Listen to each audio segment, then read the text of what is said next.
500 आणि 1000 रुपयांच्या उच्च मूल्याच्या नोटा चलनातून रद्द करण्याचा मोदी सरकारचा निर्णय हा अनर्थ ओढावून घेणारा आहे.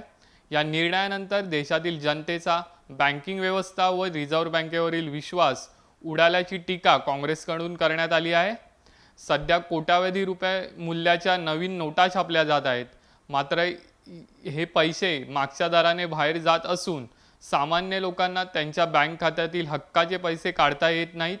यापूर्वी देशातील जनतेचा बँकिंग व्यवस्थेवर विश्वास होता. 2008च्या जागतिक मंदीच्या वेळी भारतीय बँकांनी त्यांची विश्वासार्हता सिद्ध केली होती. त्यामुळे सामान्य लोकांच्या मनात रिझर्व्ह बँकेची प्रतिमा सक्षम होती.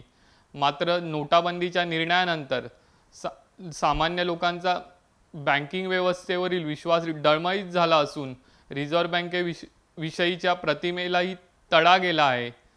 हा विश्वास पुन्हा मिळवायला खूप मोठा कालावधी जावा लागेल, असे काँग्रेस नेते आनंद शर्मा यांनी सांगितले. अधिक माहितीसाठी पाहत राहा लोकसत्ता.com.